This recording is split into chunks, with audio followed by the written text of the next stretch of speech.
Hey, I'll see you on tour in Las Vegas, Chicago, and Grand Rapids. In Chicago, it's stand-up and a live panel show. Go to jimmydore.com for a link for tickets, and make sure you go to jimmydore.com. So guess what? Elon Musk tweeted this out. He says America's going bankrupt. That's Elon Musk tweeting that out. And he retweeted this tweet. He says, I'm glad 76% of the income tax I pay goes directly to important things like interest on past government incompetence.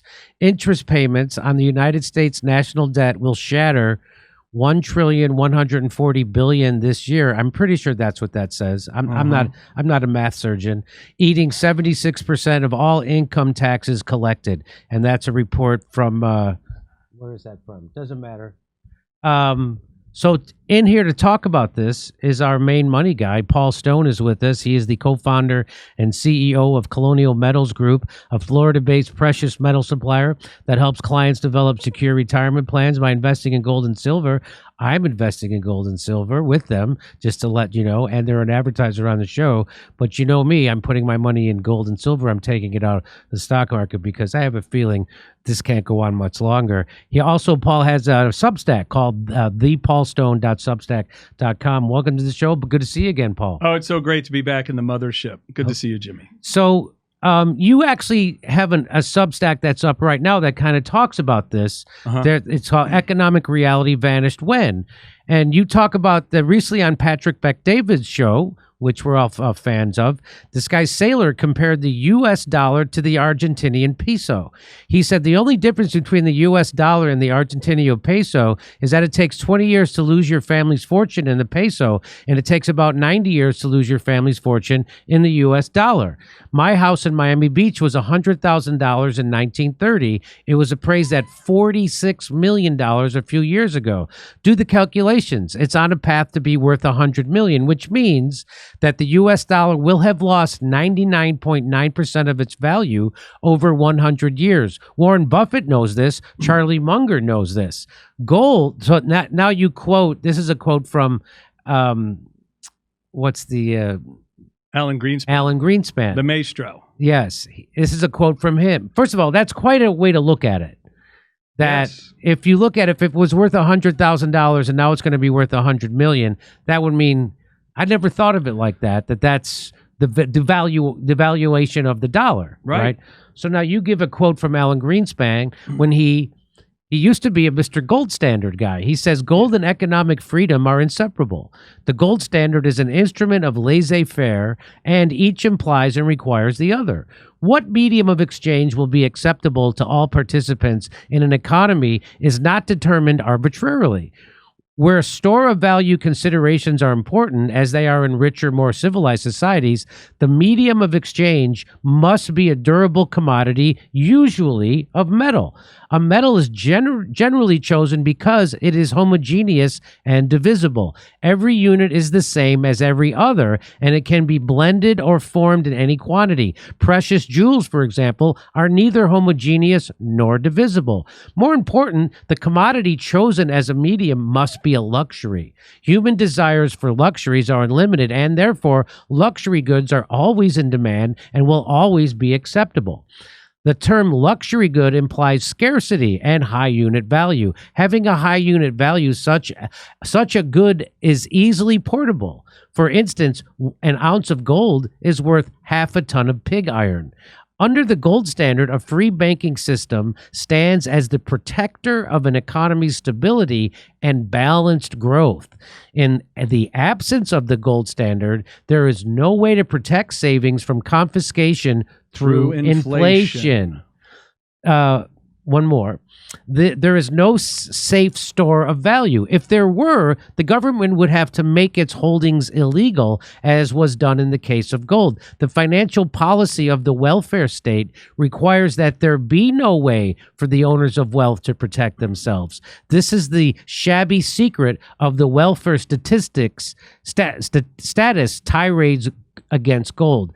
Deficit spending is simply a scheme for the hidden confiscation of wealth.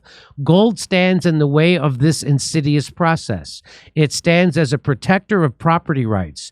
If one grasps this, one has no difficulty in understanding the status antagonism towards the gold standard. Here's one more. This is my last one. Yeah, Here is a great. quote from the current Federal Reserve Chairman, Jerome Powell.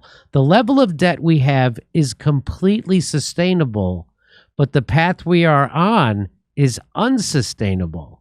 Then he said the Biden administration was taking excessive risks by running a very large deficit at a time when we are at full employment. You can't run these levels in good economic times for very long. Right. So that was what? First of all, that's remarkable insight into gold that I didn't previously have, and it came from Alan Greenspan, Right. who went from being a gold standard guy, A realist. a realist, to not. Right. What happened to him? I think he may have gotten a vaccine. I think it's just more proof. I mean, come on, he wrote that in 1967. This is when he's in college, this thesis paper that he wrote. So he's studying principles and facts, right? You can't have a monetary system that's built on something shabby, right? It needs to be built on something, as he called, a luxury good. That's why you wouldn't back gold and your dollar by lead, right? You'd want to back it by something that society at large cherishes or thinks is exceptional, and it has to be scarce. What it really is, though, is a limiter. And that's what I want to point people's attention toward, is it's not really about gold. What it really is about is the government is limited in how much fake money it can produce out of thin air, because by law, it cannot produce more money than there are ounces in the vault. So technically, you could, if gold is $20 an ounce, you can have 20 times the amount of gold in money in circulation out in the economy. If you move gold's price higher, then you can print a little more money. But it's the destruction of our wealth, the destruction of our currency, the destruction of our society, the destruction of ethics, principles. No one wants to take responsibility. No one wants to hear the word no. That all exists today because this limit has been removed 53 years ago, 54 years next month. And so this number seems stunning to me, and it is obviously to Elon Musk. So is that real? 76% of all income taxes go for payments on the debt? My understanding, generally speaking, is the income tax affords the government about $2.5 trillion a year. Now, in down times, things where you're raising rates, right, and you're squelching out the economic activity to try to get control back from an overheating inflationary environment, then they might fetch less. But if you couple that along with the payroll for the U.S. government every year, add another 1.4 trillion to that number. So that vanquishes income tax. And it's like you said, the guy that was on CPAC, the president from a country south of our equator, El Salvador? Yeah, who was explaining to us that the only reason the government still taxes is so you still feel normal. Well, I had that guy on with you, that MMT guy, and when he started to explain why we have taxes, it made me want to revolt and start a revolution, because it really isn't to fund the government. No. The taxes aren't there. The taxes are there to what? I forget what he even said now. Was it to keep inflation down or something like that? Yeah, in a way, it helps keep inflation down. The government, long ago, early 1900s and before, would have returned a little bit of a profit to the economy for every dollar they managed. Today, it's around 87 cents. So the government is, in a way, destroying 13 cents out of every dollar that it receives. And it receives more and more money as its ineptitude grows larger and larger, and their solutions actually are problems that become worse and worse and unsolvable. They need more money because that's how they think. Let's just recognize, for a little bit of comedy's sake, when we were in the Cold War, which is such a silly word for a war, but when we were facing extermination by the Soviet Union on any given day, the government's theology to protect us was duck and cover. Just jump under your desk, Sally and Bobby, and you'll be fine, because this incendiary device called a nuclear bomb will just blow over you'll be safe, right? Duck and cover. This is the same source of the ideas that we've been getting all along. And now the idea is we can print money because it's a commodity that the government can create. When I think of commodities, I think of the periodic table. I don't see the dollar on the periodic table. Yeah, no, neither do I. Right. So what did he mean when he said that our debt is sustainable, but let me go back to it. Our debt is sustainable. Right. The level of debt we have is completely sustainable, but the path we are on is that's the current Fed Reserve Chairman, Jerome Powell. Right, but the path we are on is unsustainable. What does that mean? What does he mean by that? Do you know what he means by that? Well, I guess he's trying to say, as far into the woods lost that we are, we're okay still, but we can't go any further. We can't get any more lost than this because there's no way back. But it doesn't make sense to me. It's not sustainable. It's never been sustainable, and it's literally causing the issues that we cannot solve today amongst our own lives. And so what's the danger? Like he says here, running a very large deficit at a time when you are at full employment.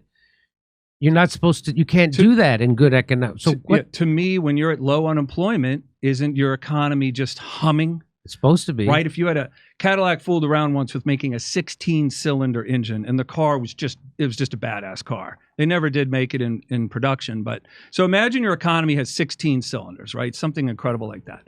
And during most times you're hitting with 8 to 10, 12 cylinders. At unemployment, which again isn't real because we've covered this before. That's right. Their little 3.4, 4-point number for unemployment. They don't count the unemployment rate they used to, the way they used to in the 80s. They changed it, and if they counted it the real way, you say it would be in upwards of 20%. I quote an economist who measures things for a long, long time. He's in his 80s, so he's been doing this forever. He says it's around 25%. It's definitely, I've heard other people say 15, but it's definitely way higher than they say it is. But in this paragraph, what he's referring to is if you're literally running an economy that has 4 or 3.5% unemployment, all 16 cylinders are hitting. Everything is running as powerfully and humming as wonderfully as it possibly could. So how the hell could you have a deficit? So if everyone is literally working and you're getting all this revenue from all this production on the creation side of the economy, I say the government lives on the destruction side. So on the creation side of the economy, everyone's working. You have max output, financial output happening. You can't be running a deficit.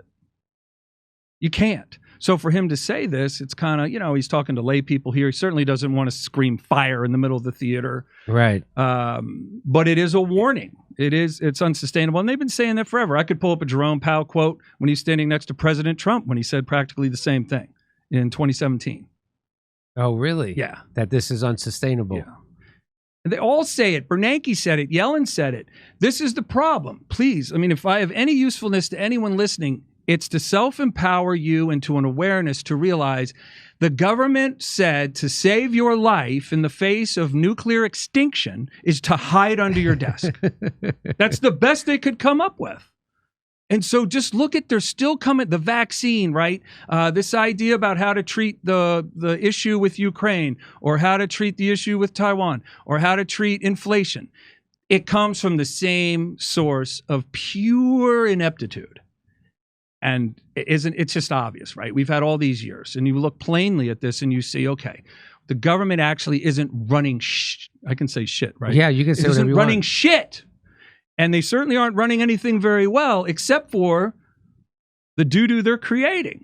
And so we have to look back now. We have to, we look at the screen, so many screens to look at, so many things to be angry. I'm wearing a pink tie today because I'm trying to bring a little healing element to the country. We're all so angry and we're all hurting and we're just raging and we're just confused as hell, right? How could half of the government, the one that's in charge of the executive branch, be continuing to promote to us that president, who might have to make a decision about launching nuclear weapons, is of sound mind and body? Yeah, yeah. And they've been telling us that for 4 years. Duck and cover. Yeah. Duck and cover. Okay, well, so so when he says that we can't do this forever, right? When they all say this, and when you see that 76% of our income tax are just going to fund the goddamn debt. Interest on the debt. Interest on, so what? Just servicing. So what is the catastrophe that's coming? Okay, so if you have 3 gallons of gas in your car, or 100 miles on your electric vehicle, but the journey is 200 miles, do you have enough resource to get to your destination? No, you do not. You do not. So in all things, we have to expend something to get something else, right? So if I want to be good at sports, I'm going to have to put in the correct food, and I'm going to have to spend time working out, right? And I can't spend time laying around, on the beach and not working out. So to get something, I'm going to have to give something. And so if I want to get my bills paid with printed money, I'm going to have to burn the future version, the future value of the dollar. So if you think I'm taking dollars from the year 2400 and bringing them into the moment, in the future, the dollar will be worth nothing. But in the moment, I'll get my bills paid. And so we can measure the value of the dollar, its buying power, from when it was pristine and unadulterated, worth 100 cents. Take a dollar out of your pocket and throw it on the floor, it turns into 100 pennies. Today, you would get 3 pennies. So 97% of the time that this regime can continue on has been exhausted. And if you average it out from the turn of the century when the dollar's worth 56 cents to now, you're burning about a penny and a half a year of the dollar's value. So next year, the dollar, by the end of this year, the dollar's worth maybe 1.2 cents. And then eventually it's worth nothing. It's worth a tenth of a penny, a 20th of a penny. And they, the MMT people that theorize say that, yes, they can do this forever. But what they're ignoring is you're eventually paying $30 for a Starbucks.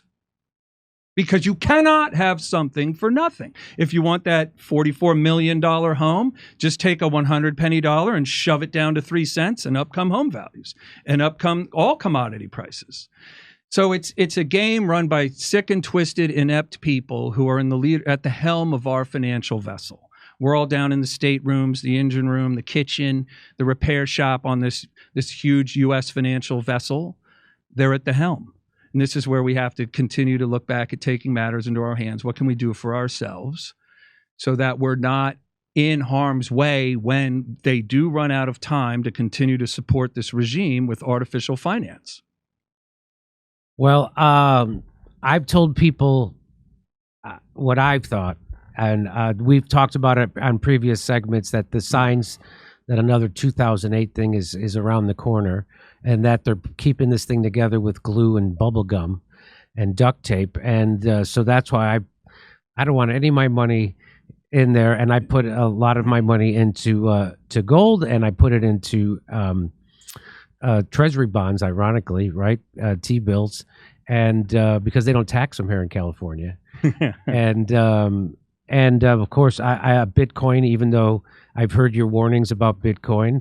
I don't want to be left out. I don't want to be left out of Bitcoin.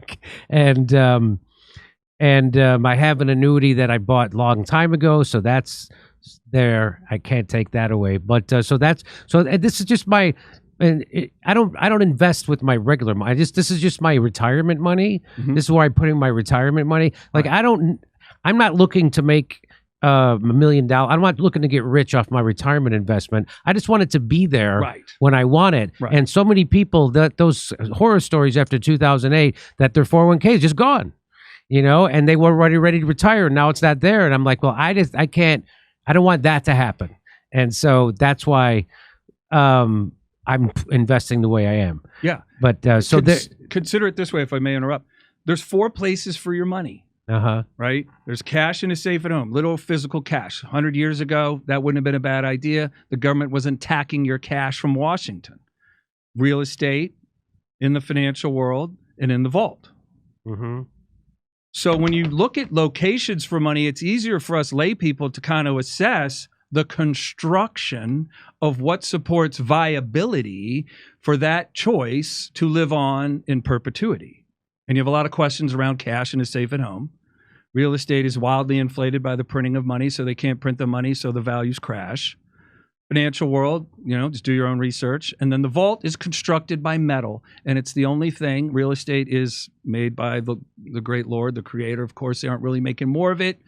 But to obtain it, it requires you working with the currency, the dollar, and the financial system. So you leave all of that behind when you step your funds over into gold and silver in a depository, in a safe at home. And there's a point one of your listeners asked me to make. I met her in Florida. Oh, okay. A wonderful person. Mm-hmm. V. Sand, incredible person. She stressed to me explain how physical gold and silver exists in an account, because we're so used to our devices being where our money is. Right. And I said, it's in a depository insured by Lloyd's of London. You're going to pick the depository from the options that we have. There's Texas, there's South Dakota, there's Idaho, there's Delaware. Most folks like South Dakota or Texas or Idaho. When you think about, what state would even throw a militia up to defend against something coming after its citizens' wealth, right? Those states would probably stand to protect you. So that is the only, we do not deal with certificates. In our opinion, this is a return to financial roots and principles. If it truly isn't something you could carry across the border, do you really own it? Do you really possess it? Is it really yours? Is it really something titled in your name? And that's the litmus test that we suggest people work with. So absolutely, absolutely. And if you're still confused, please call us. Please write us. Please let us help clear up anything that you might find as ambiguity or uncertainty, because most people couldn't move $1 towards something they don't understand. And that's our job. Our job is to make awareness increase, give validity to your own concerns, that you've done your own research that we're all seeing here on the screens, and help you find a little bit of courage to make the change you probably already want to make. Okay, everybody check out Paul's Substack. It's what is it again? It's thepaulstone.substack.com. Yeah. Everybody check that out. I believe that having a substantial percentage of my financial future secured with gold and silver. That's why I decided to partner with our sponsor, Colonial Metals Group. They helped me set up a safe and secure self-directed IRA where I have access to my assets no matter what the stock market, or for that matter, what the government's doing. Let the team of experts at Colonial Metals Group help you protect your family's future. We've put together a special offer for our audience. Click on the link in the description below or call the special 800 number and you'll receive a safe and up to 10 grand in free silver. Is that possible? Why don't you call them and find out? Go to colonialmetalsgroup.com/Jimmy-Dore-Show or call 888-910-1419. Hey, I'll see you on tour in Las Vegas, Chicago, and Grand Rapids. In Chicago, it's stand-up and a live panel show. Go to jimmydore.com for a link for tickets, and make sure you go to jimmydore.com.